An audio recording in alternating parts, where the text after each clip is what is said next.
Die alte Frau hatte es eilig. Die alte Frau hatte es immer eilig. Das war das Gravitationsgesetz ihres Lebens, das Grundprinzip, nach dem alles andere sich richtete.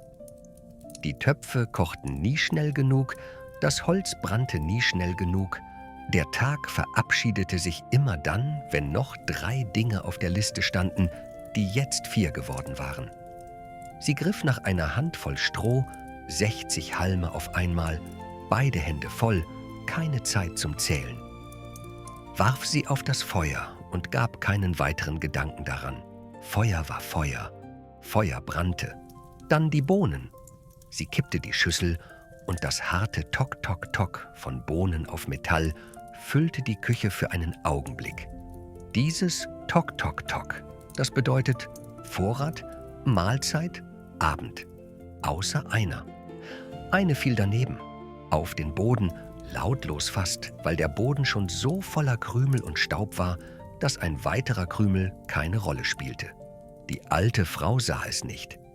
Sie hatte schon zum Topf gegriffen, zum Löffel, zur nächsten Aufgabe auf der Liste, die immer länger war als der Tag. Dann die Kohle. Sie sprang. Vielleicht war es die Hitze, die sich nach unten verlagerte. Vielleicht das Zischen des frischen Strohs, das die Flammen anfachte.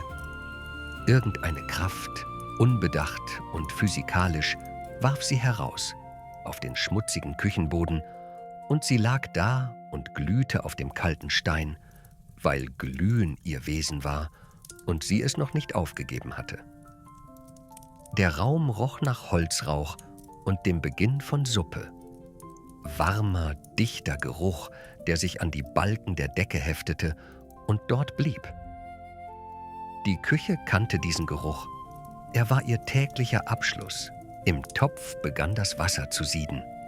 Ein leises Blubbern zunächst, gleichmäßig werdend, voller werdend. Die Bohne auf dem Boden, die eine, die gefallen war, die die Schüssel verfehlt hatte, kannte dieses Geräusch besser als jedes andere. Das harte Tok, Tok, Tok auf dem Metall kurz zuvor, 7 Geschwister, alle gehört. Dann das Wasser, das anfing zu erhitzen. Dann das Brodeln, das langsam wurde und voller und gleichmäßig. Das Brodeln ihrer Schwestern. Sie sagte nichts, lag auf dem Boden und sagte nichts und ließ das Brodeln über sie ziehen wie eine Welle, der man nicht ausweichen kann und der man also standhalten muss. Der Strohhalm daneben, dünn, beinahe zu leicht für die Finger der Alten gewesen, deshalb durch sie hindurchgeglitten, lag still. Ein Halm unter 60, den keine Absicht gerettet hatte. Physik. Die Lücke zwischen 2 Fingern, eine Haaresbreite, das zufällige Arrangement des Schicksals auf einem gewöhnlichen Dienstag. Die alte Frau rührte einmal links, einmal rechts, stellte den Löffel ab und verließ die Küche, um Wasser zu holen oder weil der Topf alleine weiter kochen würde. Töpfe kochten immer alleine weiter. Die Tür fiel ins Schloss, nicht laut, nur endgültig. Die Küche atmete. Der Strohhalm lag auf dem Boden, die Kohle glühte auf dem Stein. Die Bohne hörte das Brodeln, das gleichmäßiger wurde und tiefer, bis es nicht mehr zunahm, nur noch war. Stille. Dann in die Stille hinein der erste Satz. Strohhalm sprach zuerst. Das war zu erwarten gewesen, auch wenn Bohne noch gar nicht wusste, dass sie Erwartungen hatte. Sie hatte sie einfach, fertig, ohne Anleitung. »Liebe Freunde, Sigasch«, sagte er, »von wannen kommt ihr her?« Die Frage klang keck, beinahe zu laut für die Stille, die noch in der Küche hing. Aber das war Strohhalm. Er sprach, bevor der Raum aufgehört hatte zu schweigen. Und das war wahrscheinlich etwas, das mit dem zu tun hatte, was er über sich selbst glaubte. Kohle antwortete sofort. Natürlich tat sie das. Ich bin mit Gewalt entkommen. Das Wort Gewalt kam 2-mal, einmal laut und einmal lauter. Sie war aus dem Feuer gesprungen, aus eigener Entscheidung, gegen alle Naturgesetze des Feuers, und wer etwas anderes dachte, hatte keine Ahnung, wie eine Kohle von Natur aus ist. Ich habe das Feuer mit Entschlossenheit verlassen. Kein Feuer hat je so einen Sprung gesehen. Pause. Vermutlich. Bohne wartete. Das Brodeln im Topf war gleichmäßig jetzt. Das Geräusch von Dingen, die fertig werden. Fertig in dem Sinne, den sie kannte. Wir sind also alle drei entkommen, sagte Strohhalm. Er klang bereits, als hätte er Pläne. Sehr gut, ich schlage vor. Bohne schaute zum Topf. Die Schüssel daneben, leer, auf dem Tisch. Das Tok, Tok, Tok war nicht mehr zu hören. Das Brodeln war gleichmäßig und voll und warm. Kohle schaute zu Bohne. Strohhalm schlug noch nichts vor. Er bereitete sich vor, etwas vorzuschlagen. »Meine Schwestern«, sagte Bohne. 2 Wörter. Dann nichts mehr. Das Brodeln war gleichmäßig und voll und tief. Strohhalm sagte nichts. Kohle sagte nichts. Das war vielleicht das Klügste, was sie in dieser Geschichte je tun würden. Wissen, wann man schweigt. Einen Moment lang waren sie keine Strohhalm, Kohle und Bohne mit Zielen und Problemen und Charakterfehlern. Sie waren 3 Wesen auf einem Küchenboden und das Brodeln nebenan war das, was es war.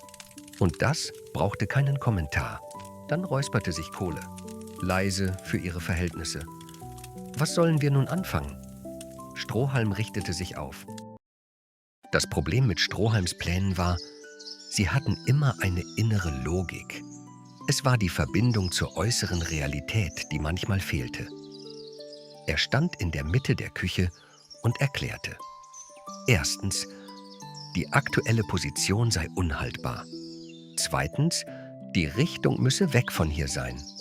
Drittens, und das war der Teil, bei dem er sich am sichersten fühlte, habe er eine Vorstellung von der Route, die, wenn man die wahrscheinliche Ausrichtung des Bauernhauses berücksichtigte, zur günstigsten Tageszeit am günstigsten Weg vorbeiführen würde. Kohle trampelte auf der Stelle. Das war ihre Art des Wartens. Füße auf der Stelle, die Energie, die woanders hin wollte. Können wir jetzt gehen? Wir sollten zunächst die Richtung weg von hier, sagte Kohle. Das ist eine Richtung, sagte Strohhalm, aber keine präzise. Bohne beobachtete die beiden. Sie saß noch, weil Sitzen das Vorsichtigere war, wenn man sich nicht sicher war, wohin man stand. Die Küche roch nach Suppe und Holz und dem Leben der alten Frau, die sie hier zur Welt kommen lassen hatte, ohne es zu wissen. Hauptsache kein Topf, sagte sie. Strohhalm nickte ernsthaft. Das Ziel ist also ein fremdes Land, in dem weder Topf noch Feuer eine unmittelbare Bedrohung darstellen. Gibt es so ein Land? Fragte Bohne. Eine Pause, in der Strohhalm die Frage wirklich durchdachte. Man konnte es sehen. Das leichte Wippen, das seine Denkgeste war, das kurze Wegschauen und Wiederschauen. Dann, logischerweise, muss es das geben. Und wenn wir unterwegs in Schwierigkeiten geraten, dann werden wir die Schwierigkeiten lösen. Er sagte es dann doch. Ich meine, dann löse ich sie, logischerweise. Kohle hatte aufgehört zuzuhören. Sie war schon halb zur Tür. Ihr Glühen hatte sich nach vorne verlagert. Sie war immer dort, wo sie noch nicht war. Das war ihr natürlicher Zustand. Die Kohle lässt sich nicht aufhalten, sagte sie. Bohne stand auf. Sie überprüfte kurz, ob sie vollständig war. Das machte sie jetzt. Das war neu, das Überprüfen. Vollständig. Gut. Und wenn wir an einen Bach kommen? Fragte sie. Strohhalm machte eine Handbewegung, die Bäche als Detailprobleme klassifizierte. Bäche waren das, was man löste, wenn man dort ankam. Nicht das, worüber man nachdachte, bevor man dort war. Den Plan hatten sie. Das war das Wichtige. Dann überwinden wir ihn, sagte er. Der erste gemeinsame Schritt auf dem Boden des Bauernhauses war kleiner, als er sich anfühlte. Aber er war ein Schritt, dann ein zweiter. Der Boden des Bauernhauses hörte auf und der Boden der Welt begann. Und das Licht kam von draußen und die Tür öffnete sich und die 3 gingen hindurch. Das Erste, was Kohle auffiel, die Sonne. Nicht als Konzept, nicht als Himmelsrichtungsangabe, sondern als etwas, das direkt auf sie traf und in ihr etwas aufweckte, das die letzten Stunden geschlummert hatte. Wärme von außen, nicht von innen. Ein Kontakt, den sie nicht gewohnt war. Sie glühte heller. Nicht gewollt, einfach heller. Das passierte ihr bei Aufregung, bei Begeisterung, bei allem, was Leben bedeutete. Und das hier bedeutete Leben. Sie war draußen, auf einem Weg. Sie war vorne. »Wir werden in kürzester Zeit ankommen«, rief sie. »Ich spüre es.« »Wo?« fragte Strohhalm von hinter ihr. »Dort.« Kohle zeigte nach vorne. Dort war eine Straße und hinter der Straße war weiteres dort. Und das war genug für jetzt. Der Wind kam von rechts. Strohhalm beugte sich 2-, 3-mal leicht nach links. Eine kleine, beherrschte Korrektur, die er als Optimierung der Schrittweite bezeichnete. Keiner fragte nach. Der Boden unter seinen Füßen roch nach Erde und nassem Gras, nach dem frischen Geruch von Welt, die man noch nicht kennt. Bohne ging im Mittelteil. Nicht vorne, nicht hinten, wo die Mitte war. Und das war, wie sie die Dinge bevorzugte. Die Straße war sandig und der Sand war feucht. Und die Spuren der 3 hinter ihnen waren tief genug, um zu beweisen, dass sie da gewesen waren. »Es gibt eine Kurve da vorne«, sagte sie. »Strohhalm, ich sehe sie.« »Ich erwähne das«, sagte Bohne, »weil es eine Kurve ist, nicht weil ich Angst davor hätte.« Kohle war bereits um die Kurve. Ihre Stimme kam von weiter vorne. »Es geht weiter, geradeaus weiter. Die Richtung ist ausgezeichnet.« Sie wusste immer noch nicht, wohin sie gingen. Das war das Hauptproblem. Aber es war ein Gegenwartsproblem. Und die Gegenwart war Sonne, Straße, Bewegung. Das war genug. Der Boden unter Kohle war wärmer als der Boden um sie herum. Das bemerkte niemand, weil es beiläufig passierte. 1 Grad, vielleicht 2. Die Straße trocknete ein bisschen schneller, wo Kohle gegangen war. Am Ende der ersten Kurve drehte Bohne sich um. Das Dach des Bauernhauses war noch zu sehen, schräg, grau, mit dem gemauerten Schornstein, aus dem Rauch aufstieg. Ruhiger, gerader Rauch, der geradeaus in den Himmel zog.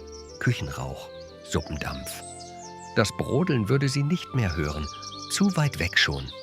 Aber sie wusste, dass es da war. Sie drehte sich weg, folgte den anderen, sagte nichts. Bohne beobachtete einen Käfer. Er lief auf dem festgetretenen Weg mit der Entschlossenheit von jemandem, der keine Sekunde über die Richtung nachdenkt, weil die Richtung nicht die Frage ist. Die Frage ist nur das Tempo. Kein Zögern, keine Kurvenkorrektur, einfach vorwärts, als wäre das gesamte Konzept des Zweifels an ihm vorbeigegangen und hätte nicht einmal angeklopft. »Der weiß, wo er hin muss«, sagte Bohne. Strohhalm schaute hin. »Das ist ein Käfer.« »Ich weiß«, sagte Bohne. »Ich beneide ihn.« Sie hatten Rast gemacht, nicht weil jemand Rast vorgeschlagen hatte, sondern weil Kohle still geworden war und Stille bei Kohle immer ein Zeichen war. Kein Zeichen von Ruhe, ein Zeichen, das etwas abnahm, das zuvor dagewesen war. Bohne setzte sich neben sie. Nicht mit großer Geste, einfach setzen. Das Leuchten, dieses leichte, warme Glühen, das Kohle die ganze erste Stunde begleitet hatte, war um 1 Grad zurückgegangen, vielleicht 2. Sie saß ruhiger als gewöhnlich, die Sätze kürzer als gewöhnlich, die Superlative ausgeblieben seit dem letzten Hügel. »Ich bin nur müde«, sagte Kohle. »Natürlich«, sagte Bohne. Pause. Die Art von Pause, die keine Lücke ist, sondern ein Raum. »Ich bin auch müde«, sagte Bohne. Kohle schaute kurz zu ihr. Kein Kommentar, das reichte. Strohhalm hatte derweil eine Karte im Kopf entworfen, die er sich selbst erklärte, leise, mit kleinen Gesten in der Luft. Die Karte hatte keine geografischen Ankerpunkte, aber sie hatte eine innere Logik. Und Strohhalm baute auf innere Logik, weil innere Logik nicht von äußeren Umständen abhängt. Das war ihr Vorteil. »Wir haben gute Fortschritte erzielt«, sagte er, ohne sich zu setzen. »Wohin?« fragte Bohne. »In die richtige Richtung.« Kurze Pause. »Ich weiß, dass wir nicht dorthin zurückgehen, wo wir herkamen. Das ist bereits ein Fortschritt.« Bohne dachte darüber nach. Das war nicht falsch eigentlich. Man könnte argumentieren, dass das der Definition von Fortschritt entsprach. Bewegung, weg vom schlechten Ort, hin zu einem Unbekannten, der möglicherweise besser ist. Wahrscheinlich besser, wenn nicht irgendetwas schief ging. Kohle versuchte, etwas Lautes zu sagen. Es klang kurz heraus und verlor sich, kürzer als am Morgen. Bohne schaute zu ihr. Kohle schaute zurück. Es war das erste Mal, dass Bohne die Erschöpfung sehen konnte, die hinter dem Glühen saß. Nicht das Glühen selbst, das war noch da, aber kleiner. Und dahinter etwas, das kleiner wurde. Jeden Tag ein bisschen mehr. Der Käfer war weitergelaufen, längst verschwunden. Bohne schaute auf die Stelle, wo er gewesen war. Ein gewöhnlicher Abschnitt des Weges. Ohne Spur, ohne Hinweis. Der Käfer war dort gewesen und jetzt woanders, weil Käfer ankamen oder weil Käfer unterwegs blieben, was für Käfer dasselbe bedeutet. »Da ist ein Bach«, sagte jemand. Strohhalm wahrscheinlich, von vorne. Pause. Sie standen auf. Sie gingen. Der Bach rauschte. Das war das Erste, was Strohhalm registrierte, noch bevor er ihn sah. Das Rauschen, das unter den anderen Geräuschen lag und aus einer bestimmten Richtung kam, stetig und gleichmäßig und ohne Interesse daran, ob jemand zuhörte. Das Wasser, das immer weiß, wo es hingeht. Dann der Bach selbst. Nicht groß, keine bedrohlichen Ausmaße, vielleicht 2, 3 Körperlängen breit, wenn man die eigene Körperlänge als Maßstab nimmt. Er hatte sie gemessen. Das andere Ufer war zu sehen, Gras, Weg, Weiterreisen. Das Problem war das dazwischen. Links, kein Steg. Rechts, kein Steg. Das Wasser, das rauschte und kalt und grünlich aussah und keinen Boden zeigte. Strohhalm dachte nach. 3 Sekunden, vielleicht 4. Das leichte Wippen, das er als Denkgeste tarnte. Und dann war es da. Die Lösung. Vollständig, fertig, in allen relevanten Aspekten durchdacht. Er streckte sich. Es war eine physische Sache. Er richtete sich auf, wurde ein bisschen größer und das Zögern der letzten Sekunden verschwand, weil Zögern das ist, was man tut, bevor man die Lösung hat. Und die Lösung war jetzt da. »Ich lege mich quer«, sagte er. »Ihr geht auf mir wie auf einer Brücke hinüber.« Das war es. Problem, Lösung, logischerweise. Kohle war bereits am Rand, bereits in der Körperhaltung von jemandem, der gleich überquert. Die Energie in ihr, das Vorwärtsdrängen, das immer schon vorher da sein wollte, hatte sich auf diesen Moment fokussiert. »Brillant, er«, sagte sie. Meinte es. »Ich gehe zuerst.« Bohne stand einen halben Schritt zurück. Das Rauschen war nah jetzt, direkt aus dem Bach, gleichmäßig und voll. Das Wasser darunter war kalt und grünlich und tief, keinen Boden zeigend. »Ist das?«, sagte Bohne, und die Frage war an niemanden gerichtet oder an alle oder an das Rauschen selbst. Eine gute Idee? Strohhalm erklärte, warum es das war. Die Länge stimmte, die Festigkeit war ausreichend. Und außerdem, er sagte es ohne Ironie, was das Erschreckendste daran war, sei er die Brücke. Das sei sein Moment, logischerweise. Er legte sich bereits, streckte sich vom einen Ufer zum anderen, und die Länge, die er hatte, die ihm durch die Finger der Alten geglitten war und die er seitdem als Cleverness gedeutet hatte, maß sich genau gegen die Breite des Bachs. Von Ufer zu Ufer, passend. In diesem Moment, in dem er lag und die Stille des Augenblicks war, bevor jemand das betrat, was er war, Brücke, Lösung, der Unersetzliche, war etwas in ihm, das kein Wort hatte. Das Gefühl, dort zu sein, wozu man ist. Dass das Zufällige, das ihn gerettet hatte, einen Sinn hatte, weil es jetzt Sinn ergab. Er hatte immer eine Lösung gehabt. Hier war er die Lösung. Das war verdient. Das musste verdient sein. Kohle trat auf, Bohne blieb einen halben Schritt zurück. Das Rauschen des Wassers hörte nicht auf. Kohle trat keck. Das war das richtige Wort dafür. Keck, mit der ganzen Bedeutung. Die Entschlossenheit von jemandem, der Zweifel als persönliche Kränkung begreift und entsprechend handelt. Jeder Schritt auf Strohhalm war ein Statement. Die Brücke hielt. Das Rauschen war unter ihr, aber das war Rauschen. Und Rauschen war Geräusch. Und Geräusch konnte einem nichts tun. Man hörte es einfach und ging weiter.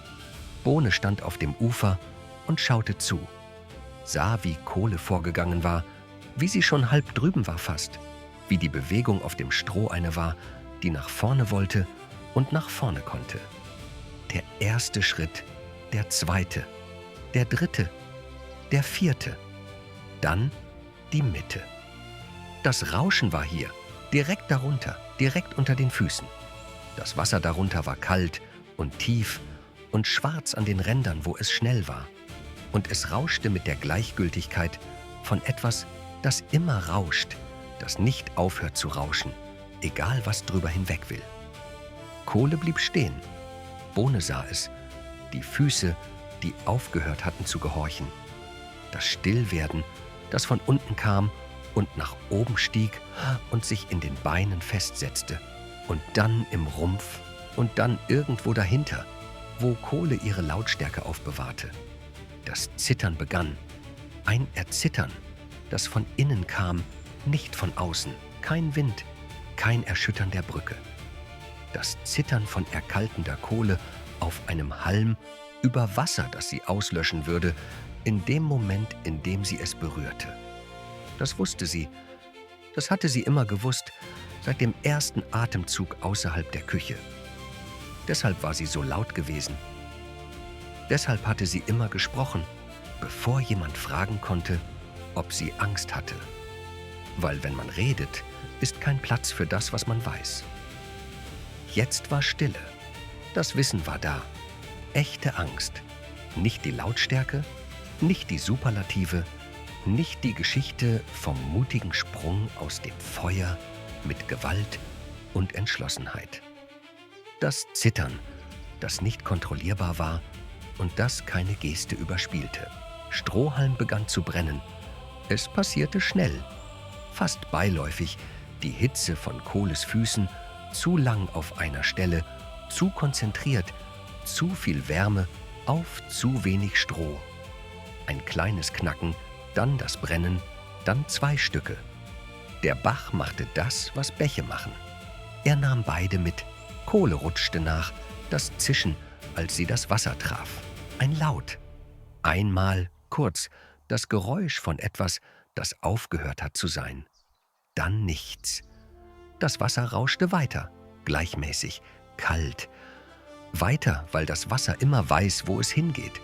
Und nichts daran ändert dieses Wissen. Nicht das Knacken, nicht das Zischen, nicht der Bach, der eben noch 2 Dinge hatte und jetzt wieder leer war. Das Rauschen war dasselbe wie vorher.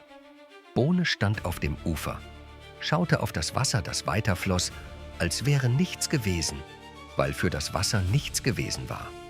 Es rauschte genau so wie vorher, gleichmäßig, selbstverständlich, ohne Pause. Das war der eigentliche Schlag. Nicht das Zischen, nicht das Knacken, nicht der Moment selbst. Danach. Die Gleichgültigkeit des Wassers, das weiter wusste wohin. Die Stille, die jetzt blieb, war die Stille von jemandem, der allein auf einem Ufer steht und auf das Wasser schaut, das einfach weitergeht. Dann ein Lachen. Es fing klein an, ein Zittern im Rumpf. Eigentlich eine Bewegung, die nichts mit Erschütterung zu tun hatte und nichts mit Schmerz, eher das Aufgehen von etwas, das zu lange festgehalten hatte. Bohne versuchte es zu unterdrücken. Das war der falsche Ansatz. Man unterdrückt kein Lachen, das aus dieser Tiefe kommt. Das Zwerchfell ist kein demokratischer Muskel. Der Strohhalm, der brennt, weil er Kohle trägt. Die Kohle, die am Wasser stirbt, weil sie zu heiß für Wasser ist. Der beste Plan, den je jemand gemacht hatte. Die perfekte Logik, die in ihrer eigenen Perfektion scheitert. Das Lachen wurde größer. Bohne wusste, was sie tat. Sie wusste es und konnte nicht aufhören. Und das Wissen darum machte es schlimmer. Und das Schlimmermachen machte das Lachen lauter. Und das Lautermachen machte das Wissen größer. Der Kreislauf, aus dem man nicht herauskommt, wenn man einmal drin ist. Vorsichtig war sie gewesen, den ganzen Weg auf dem Ufer geblieben, nicht auf die Brücke gegangen, qualifiziert und gezögert und den halben Schritt zurückgehalten. Alles richtig gemacht, alles, was man machen kann, gemacht. Und jetzt stand sie auf dem Ufer und lachte. Über den Strohhalm, der sich selbst zur Lösung gemacht hatte und daran zugrunde gegangen war, als wäre er die Pointe seiner eigenen Geschichte. Über die Kohle, die die mutigste war und in dem Moment gestorben war, in dem sie das erste Mal echte Angst hatte. Als wäre das Verstehen der Preis fürs Sterben. Über sich selbst, die vorsichtig gewesen war, und jetzt, das Lachen wurde zu etwas, das man nicht mehr Lachen nennen kann, zu einem Auseinanderreißen von innen, zu dem Gefühl, dass der Körper nicht mehr alles zusammenhalten kann, was in ihn hinein will. Das Reißen kam schnell, nicht schmerzhaft, das war das Seltsamste, kein Schmerz, eher sachlich. Eine Naht, die nicht für diese Art von Dehnung gebaut war. Ein kurzes Zerreißen, ein Aufgeben der Struktur und dann Boden. Bohne auf dem Weg, auf dem Rücken, die Hand flach auf dem Stein. Der Himmel über ihr war grau und neutral und hatte keine Meinung zu dem, was gerade passiert war. Das Lachen war weg. Das Zwerchfell hatte nachgegeben. Der Bach rauschte weiter. Das Wasser wusste immer noch, wohin. Bohne lag auf dem Rücken und schaute in den Himmel, der keine Auskünfte gab. Der Schmerz, den sie erwartet hatte, war kleiner als das, wofür sie sich bereit gehalten hatte. Er war da. Real, klar, aber er hatte nicht das Format ihrer Erwartung. Das Lachen hatte das meiste davon verbraucht. Sie wartete, Schritte auf dem Weg. Das Geräusch von jemandem, der aus einer bestimmten Richtung kam, müde und nicht erwartend, was er finden würde. Er war müde. Das sah man an den Schultern, die ein halbes Grad zu weit vorne hingen, und an den Schuhen, die den Staub von vielen Tagen trugen. Nicht einen, nicht zwei, sondern die übereinanderliegenden Tage einer langen Wanderschaft, die man an der Textur des Leders erkennt. Sein Gesicht war jung, das Gesicht eines Lehrlings im 2. oder 3. Jahr, der auf Wanderschaft geht, weil das so der Brauch ist. Raus, die Welt sehen, handwerklich werden, bevor man sesshaft wird. Er hatte noch viel Welt vor sich. Den Rucksack hatte er, schwer und real. Er setzte sich am Bach, ließ sich nieder, genauer gesagt, der Körper vertraute sich der Erde an, weil er keine Kraft mehr hatte, ihr zu misstrauen. Das Rauschen war gleichmäßig neben ihm, ein guter Platz zum Rasten. Dann sah er Bohne. Er hielt inne, schaute, schätzte die Lage ein, wie Handwerker das tun, nicht dramatisch, einfach. Was ist das Problem und hat man die Mittel? Er öffnete den Rucksack, suchte kurz, fand Nadel und Zwirn, hielt den Zwirn kurz ins Licht, schwarz, das letzte Stück auf der Spule, das älteste, etwas verbraucht schon, aber noch fest, das einzige, das er hatte. Er zuckte nicht mit den Schultern. Er fragte nicht warum. Er kniete sich hin und fing an. Bohne schaute zu.